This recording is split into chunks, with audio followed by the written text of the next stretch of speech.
Very assertive that his performance is great. My dad said his prosthetic teeth is a little too much, but he said otherwise it's class. Thank you very much for joining us, episode of Film Club. I'm one, your host, Andy Harrison. To my right, as Did always, not expect that intro. Well it's played. the Okay. prosthetically toothed Andy Donaldson. You goaded me well into there. Every single week in Film Club, we invite you along to watch a film with us. We dive into some cinema's best for coming back here to talk it out. This week, though, Andy, we're climaxing. We're climaxing with the very final Mad Max film. We have been doing the entirety of the Mad Max quadrilogy. And what a long quadrilogy it's been. It's been a long road, hasn't it? Oh, God. A long Fury Road. So, let them know. What's Mad Max Fury Road all about? Mad Max Fury Road is about a bloke called Max, as you could have guessed. But it's a different incarnation of Max because it's portrayed by Tom Hardy, not Mel Gibson anymore. Now, Max gets, he's like bossing about like he normally does, but then he gets taken over by these blokes, and these blokes like, come back to our place, which is like this some sort of like rock who's ruled by some warlord called Joe. Anyway, and Joe lets people have water. He's like kind of like a forceful warlord. He's got his own army of white powdery people that are all bald. And some of these people need blood bags, so Tom Hardy, Mad Max, becomes a blood bag, and he's referred to as a blood bag, and not by Max. So it's basically taking the big Mad Max character, playing him down. No one really knows who this Mad Max guy is. He's almost like recreating him, really. Anyway, I just nice little intro in this, by the way. I need to go on about. Anyway, and Joe's like, this is the time of year where we need to get some more supplies, and this is our Imperator Furiosa, who's Charlize Theron.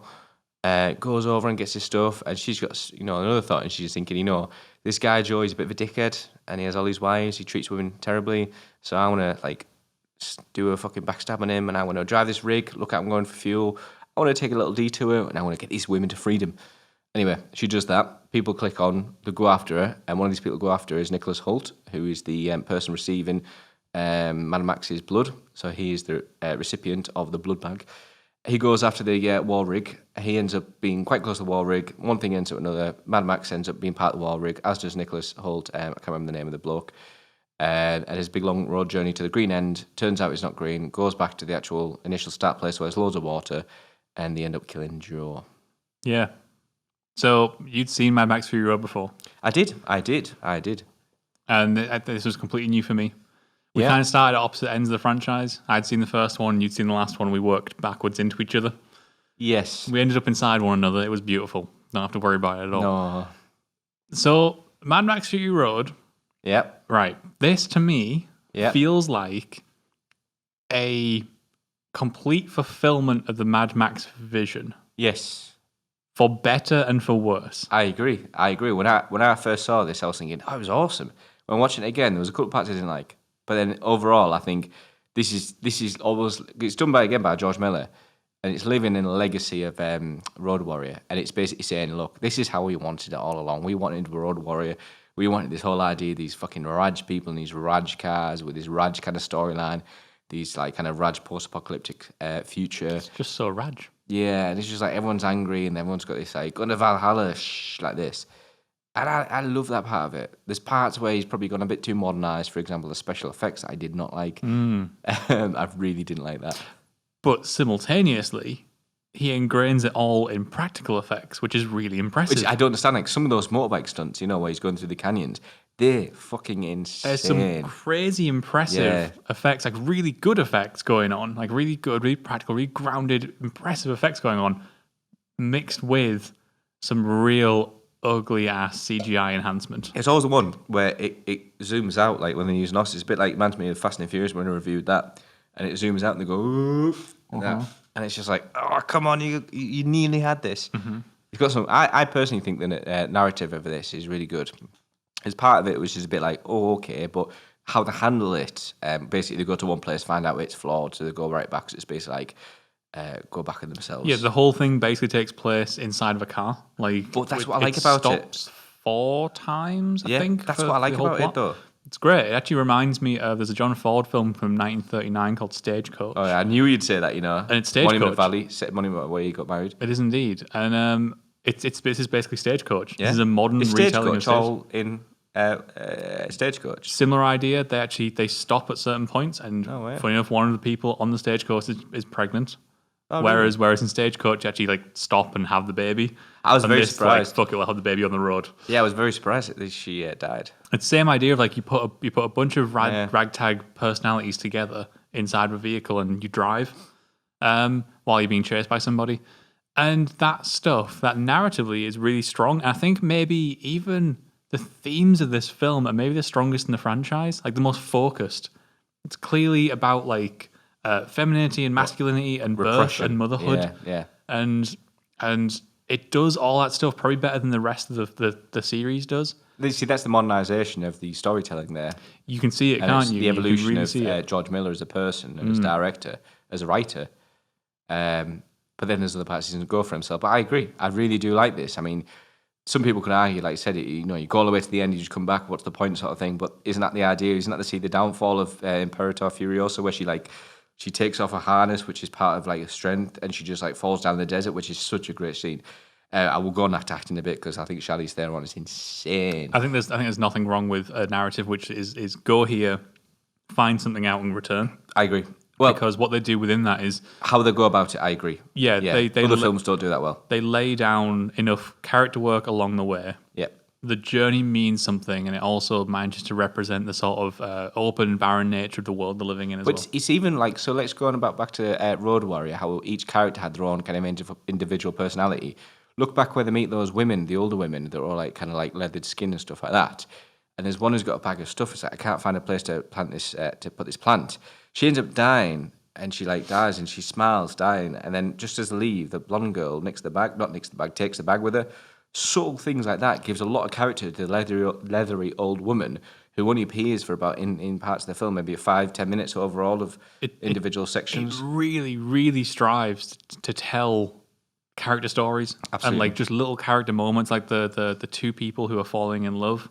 One Nicholas of the wives and one of the sons. What's he called? Nicholas Hoult. Who are Nooks, that's it, Nooks. His romance and her romance like blossoming together, and that little moment where they lay down next to each other and stuff. And it's like you don't need those moments to tell this story. Even if his development is a thing, he was like blind, kind of like follower, and then he realizes there's a bit more to this. Then he's like, oh my god, I can't believe I've done this before. And it's like him building himself as a character and like almost begun from adolescence to an adulthood. Yeah, absolutely. And that stuff is never attempted in the original trilogy. No, it's not attempted at all in the original trilogy. It's very much on display here.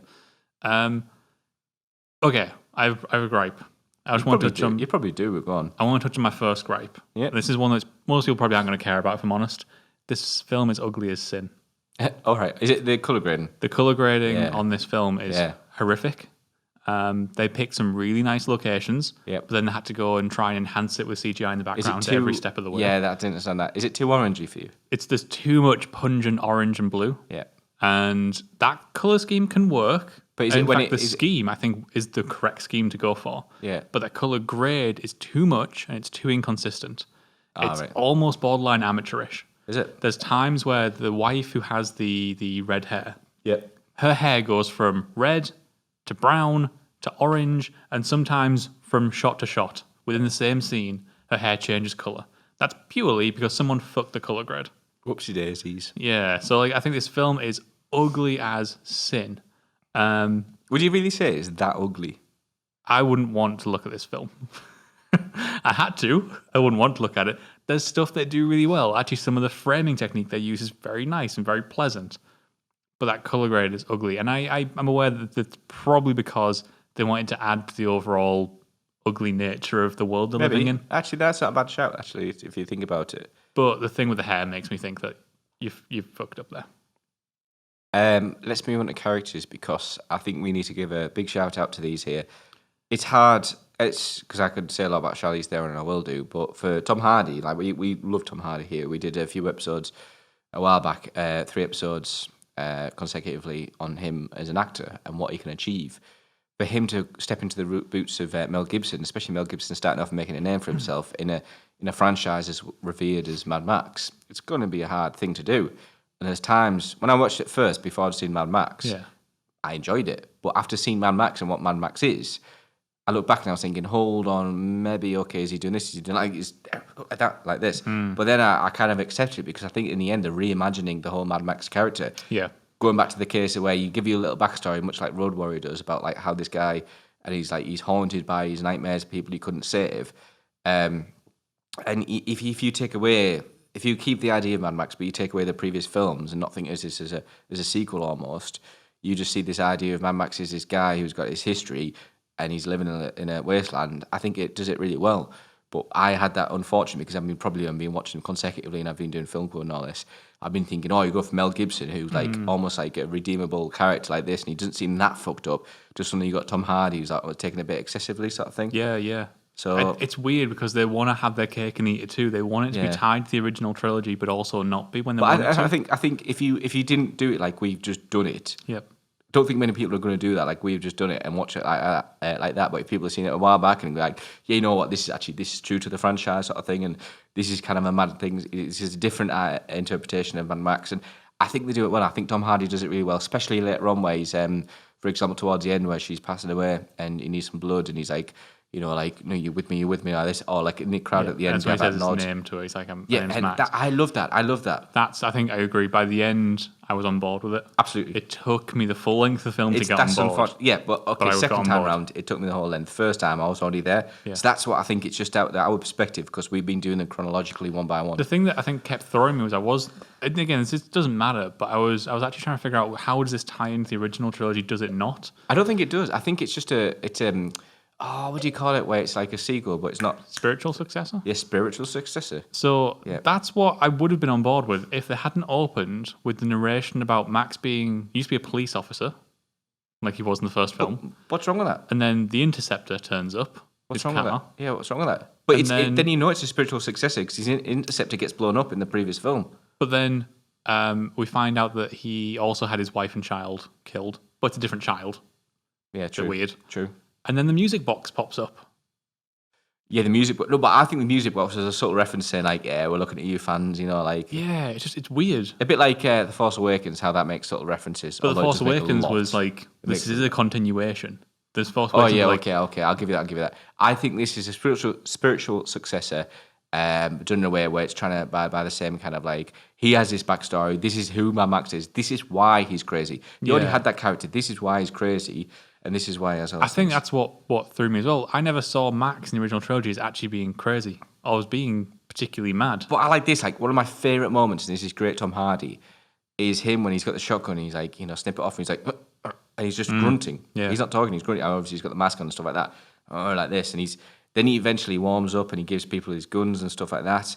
And moving on to our next, Charlize Theron, they're just to go like to make that transition. Their chemistry in this film is insane. Yeah, the way they're directed in this film. It's her film. Oh well, it's might as well have been called whatever her name is. Furiosa. Well, he's on about doing a spin-off with them, as we. Oh, really? Yeah, that makes sense. But what I like about it is he's shooting one way, she's like leaning over there to do that. And what better moment is when she's on his shoulder? She's a better shot with a rifle. Yep. Takes that light line to the guy. Yep. I love that he just doesn't, without saying anything, just gives her it. But that's what I mean. Yeah. That's what I mean because that's their chemistry together. And looking at her as a character, what a fucking incredible character. I love how she starts off like this really badass person like this, and you don't mess with her, and she's got the fucking horn like that. But then later on, she removes the makeup. She lets people see inside herself what she stands for, and she goes, "I was part of this tribe and all this." She hugs, and then she says, "You're welcome to come with us down there."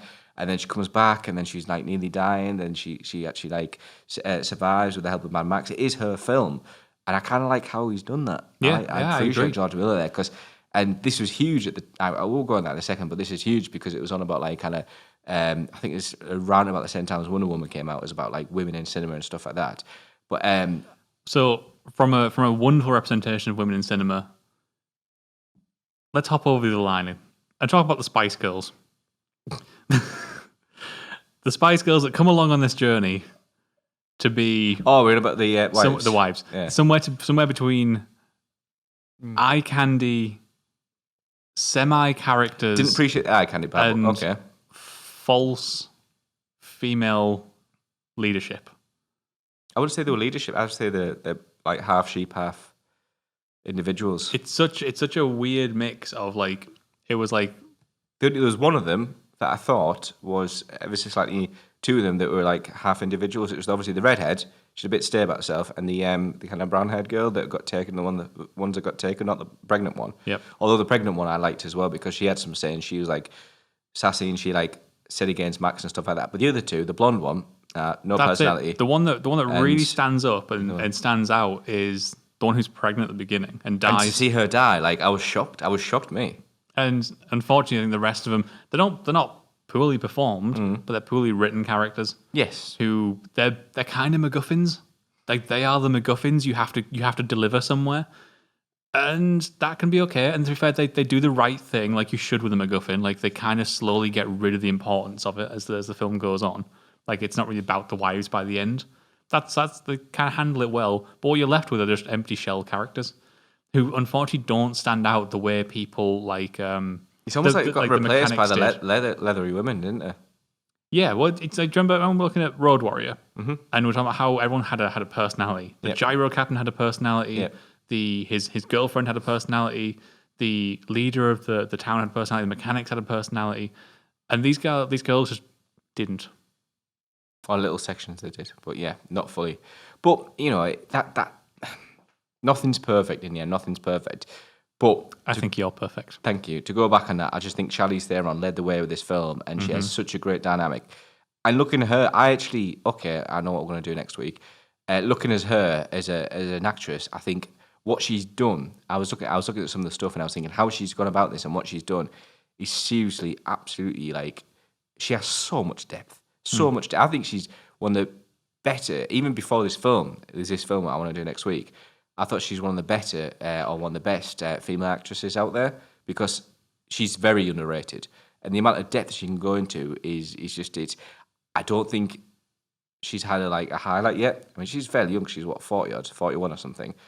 And I think like what's yet to come for her, and this film is paramount to that, is just like she's going to blow us away with some of her performances. And I'm keen. One last thing before we wrap up, I just want to mention, I think I was actually quite impressed by the music.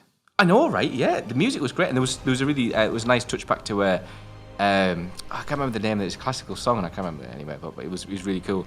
They had, like classical, then they had that rock, and they incorporated the rock in there. Yeah, fucking awesome. It's really nice, and funny enough, I'd heard very bad things about the music in this film. So actually, I was quite impressed by its sort of unique flavour, and also its use of its classic, not classical, but its typical film score at moments. I think they did it really, well. Really works. I can't remember what the song was, but yeah, it was his classic one. I think it's when Joe's going to get them. And Joe's a villain. I thought Joe was quite well played as a villain. He had empathy about him, you know, like when he swerved to avoid the pregnant girl and stuff like that. He put his life in danger. Yeah, really, really nice film. Maybe the best villain of the franchise. Actually, it's worth mentioning. I would say he's up there with Humongous. It still makes me laugh. Yeah. So anyway, there is Mad Max Fury Road. In fact, there is the entirety of the Mad Max quadrilogy. Andy, rank it for us. What goes at the top of the Mad Max list and what goes at the bottom of the Mad Max list? It's too hard to say. It's either Road Warrior, Fury Road, and then the other two are just fucking under the pavement. I go Road Warrior, Fury Road, Thunderdome, Mad Max. Yeah, Mad Max is horrible. But I think for me, there's a sizable gap between Fury Road and Road Warrior. I was really impressed by Road Warrior. This I like-ish, but it's thoroughly low down. As a franchise, this thing feels like it's limped on for a long time. But anyway, there's Mad Max. There's Mad Max as a series. We hope you've enjoyed it. If you're just jumping on now, by all means, go back and have a look at the original Mad Max series if you've never watched them, but also take a look at the Mad Max episodes we did in Film Club because we had a lot of fun doing this. We didn't really plan it. It just kind of happened. Some fun. And you can let us know in the comments below what you thought of Mad Max Fury Road, or you can hit us up on Twitter, as always. We'll be back once again next week where I was about to say something, but you've got a plan. Charlize Theron is fantastic. We're going to do Monster. Monster? Yep. I can't pin an image to that. That's absolutely cool. Okay. You don't know what it is, and it's going to be even better, because when you watch this film, you're going to be like, what the fuck? Monster. It's been a long time since I watched it. See you next week for Monster then.